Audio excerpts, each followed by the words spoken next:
నేను సింహం లాంటి వాడిని, నాతో పెట్టుకుంటే నామరూపాలు లేకుండా పోతావు. ఇటువంటి డైలాగులు మనలో చాలామంది చెబుతూ ఉంటారు. కానీ సింహంలా బతకడం అనుకున్నంత ఈజీ కాదు.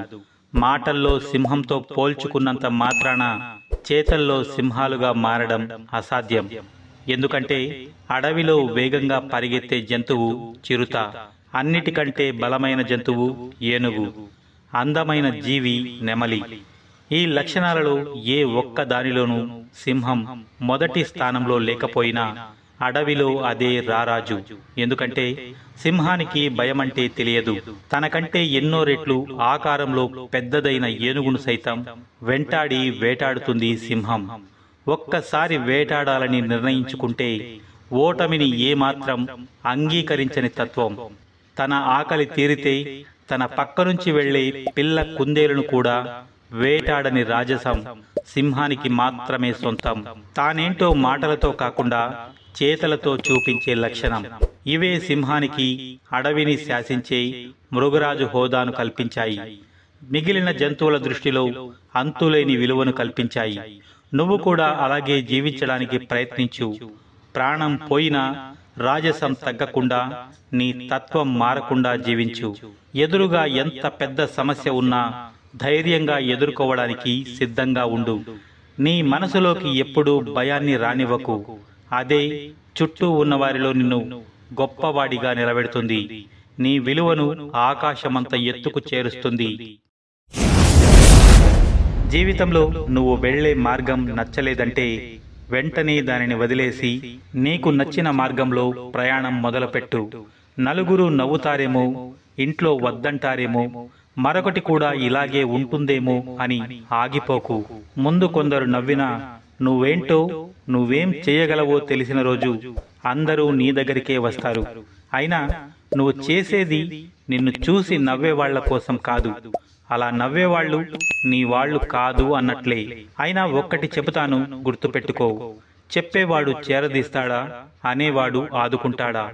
నచ్చని దారిలో నడుస్తూ ఎక్కువగా కాలాన్ని వృధా చేయకు. నచ్చింది చేసేయ్. అయితే గెలుస్తావు, లేదంటే ఒక పాఠం నేర్చుకుని 10 మందికి చెప్పేవాడివిగా అవుతావు. మనం రోజూ ఇంట్లో అమ్మను చూస్తూ ఉంటాం, తోబుట్టువులను చూస్తూ ఉంటాం, తోటి అమ్మాయిలను చూస్తూ ఉంటాం. అందరూ స్త్రీలే అయినా వారిలో ఒక్కొక్కరిపైన మన అభిప్రాయం ఒక్కోలా ఉంటుంది. కానీ జ్ఞానులు మాత్రం స్త్రీని వేరుగా చూస్తారు. ఈ సృష్టిలో పురుషుడు పరమశివుడైతే స్త్రీ ప్రకృతి. అయితే ఈ భూమి మీద స్త్రీ అందరికీ ఒకేలా కనిపించదు. ఆమెను చూసే దృష్టిని బట్టి ప్రతి ఒక్కరికి వేరువేరుగా కనిపిస్తుంది. తల్లికి తన మరో రూపంలా కనిపిస్తుంది. తండ్రికి తన ప్రేమకు ప్రతిరూపంలా కనిపిస్తుంది. భర్తకు తన కోరిక తీర్చే మోహినిలా కనిపిస్తుంది. పిల్లలకు ఆకలి తీర్చే దేవతలా కనిపిస్తుంది. తోటి స్త్రీకి తనను మించిన అందగత్తెలా కనిపిస్తుంది. అయితే ఈ దివ్య జ్ఞానంతో నిండిన వ్యక్తులకు మాత్రం స్త్రీ అనేది చర్మపు దుప్పటి కప్పుకున్న ఎముకల గూడులా కనిపిస్తుంది. అందుకే స్త్రీ శరీరాన్ని కాకుండా వారిలోని ప్రకృతి రూపాన్ని మాత్రమే జ్ఞానులు ఆరాధిస్తారు.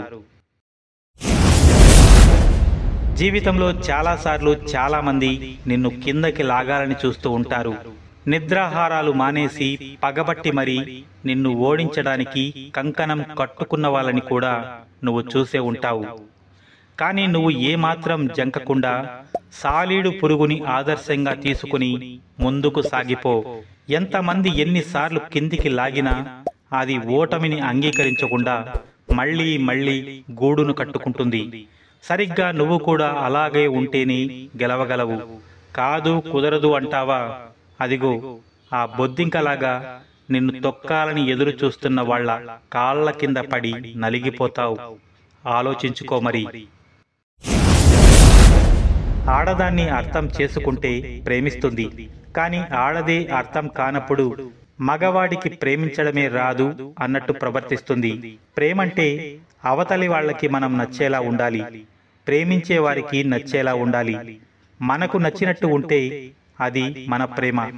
అవతలి వాళ్ళకి నచ్చినట్టుగా ఉంటే అది అవతలి వారి మీద మనకున్న ప్రేమ. అయినా మగవాడికి ఆడదాన్ని అర్థం చేసుకోవడం ఎప్పటికీ రాదు. ఎందుకంటే ఆడది ఎప్పుడు మగవాడికి అర్థం కానే కాదు. కాదంటారా? ఒరే సీను, మీ బాస్ మంచోడురా. నువ్వు ఏ పని చేయకపోయినా ఒక్క మాట కూడా అనడు.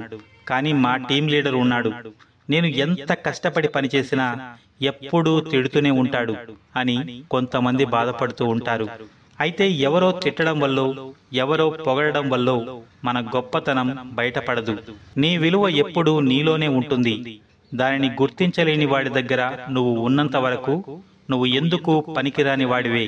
కానీ ఎప్పుడైతే నీ విలువను గుర్తించే వ్యక్తి నీకు తారసపడతాడో అప్పుడు నిన్ను ఎవ్వరూ అడ్డుకోలేరు. ఎందుకంటే బుద్ధి లేనివాడు రత్నాలను నేలపై పారేసి గడ్డిని నెత్తిన పెట్టుకున్నంత మాత్రాన ఆ గడ్డి విలువ పెరిగిపోదు, రత్నాల గొప్పతనం తరిగిపోదు. ఎప్పుడైతే జ్ఞానవంతుడి చేతికి అవి చేరతాయో అప్పుడు వాటి అసలైన విలువ బయటపడుతుంది. సరిగ్గా అలాగే నీ గొప్పతనం ఎవరో ఇచ్చే ప్రశంసలపైన, ఎవరో చేసే విమర్శలపైన ఆధారపడి ఉండదు. నీ విలువ పనిలో ఉంటుంది, నీ పని తీరులో దాగి ఉంటుంది. నీ చుట్టూ ఉన్న వాళ్ళు ఏ పని చేయకపోయినా విమర్శలు రావడం లేదు అంటే వాళ్ళ జీవితం అంధకారం కాబోతోంది అని అర్థం. గడ్డి పోచలా ఎండకు ఎండి కింద పడిపోబోతున్నారని అర్థం. కానీ నువ్వలా కాదు. నువ్వు శ్రమిస్తున్నా, విమర్శలు ఎదుర్కొంటున్నావంటే నువ్వు రాటు తేలుతున్నావని అర్థం. అది నిన్ను వెలకట్టలేని మాణిక్యంలా తీర్చిదిద్దుతుందే తప్ప నష్టపెట్టదు. ఎప్పుడైతే మాణిక్యం విలువ తెలిసిన వ్యక్తి నిన్ను గుర్తిస్తాడో వెంటనే మట్టిలో ఉన్న నిన్ను తీసి తన తలపైన ధరిస్తాడు. అప్పుడు నిన్ను అడ్డుకునే అవకాశం కానీ, నీ ఎదుగుదలను నియంత్రించే శక్తి కానీ ఎవ్వరికీ ఉండదు. ఎవరు ఏ స్థితిలో ఉన్నా సరే ప్రతిరోజు ఒకేలా ఉంటే దానిని జీవించడం అనరు, అలా బ్రతికేస్తున్నాము అంటారు. రోజులు మారుతున్నాయి తప్ప నీ జీవితంలో మార్పు ఉండడం లేదు అంటే నువ్వు కొత్తగా ప్రయత్నించినట్టే. మనకెందుకులే ఇవన్నీ అని అనుకుంటే మనం బ్రతికేది పక్కవారి లైఫ్లో కాదుగా. ఏదైనా ప్రయత్నం చేస్తేనే తప్పో ఒప్పో, మంచో చెడో, గెలుపో ఓటమో వస్తుంది. ఏది ఏమైనా మంచో చెడో నీ ప్రయత్నం నువ్వు చెయ్యి. ఏం జరగాలో అదే జరుగుతుంది. ఏం జరిగినా సిద్ధంగా ఉండు. ఎప్పటికైనా పోరాడేవాడే గెలుస్తాడు. తాను గెలిచి మరికొంతమందికి స్ఫూర్తినిస్తాడు. అది నువ్వే ఎందుకు కాకూడదు? జీవితం ఒక యుద్ధభూమి. ప్రయత్నిస్తే గెలిచే అవకాశం ఉంటుంది. ఊరికే ఉంటే మిగిలేది శూన్యమే. నీ టైం బాగుండి బాగా సంపాదిస్తున్నావని ఇష్టమొచ్చినట్లు ఖర్చు పెట్టడం మొదలు పెట్టావంటే నీ సంపాదన సన్నగిల్లినప్పుడు పరిస్థితి దారుణంగా ఉంటుంది. అందుకే ఆ డబ్బుని సరైన మార్గాలలో సంపద సృష్టించేదానిలో పెట్టుబడిగా పెట్టు. అదే నీకు రేపు చేదోడు వాదోడుగా మారుతుంది. సంపద ఖర్చు పెట్టేటప్పుడు 1కి 2 సార్లు ఆలోచించుకో. ఎట్టి పరిస్థితుల్లోనూ నీ సంపదను ఇతరుల చేతుల్లో పెట్టవద్దు, అది బంధువులైనా సరే. ఎందుకంటే డబ్బు లేదంటే నిన్ను అందరూ వదిలేసిపోతారు. నీ సంపదే తిరిగి సంపదను సృష్టించేలా మలచు.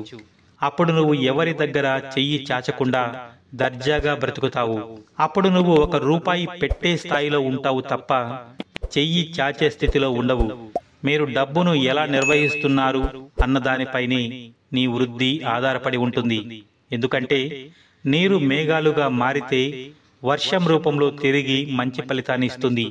అదే సముద్రంలో కలిస్తే ఉప్పు నీరుగా మారిపోతుంది. మన సంపద కూడా అంతే. కాబట్టి మీ డబ్బును సరైన మార్గంలో పెట్టుబడి పెట్టి పెంచితే అది తరిగిపోకుండా మరింత సంపదను సృష్టిస్తుంది. అలా మన దగ్గర ఉన్నదానితోనే మనం వృద్ధిలోకి వచ్చే ఆలోచన చేయాలి తప్ప ఉన్నది కాస్త ఊడ్చి ఖర్చు పెట్టేస్తే రేపు మళ్ళీ మొదటి నుంచి మొదలు పెట్టే పరిస్థితి రావచ్చు. మంచివాడివి అనిపించుకోవడానికి కష్టపడకు.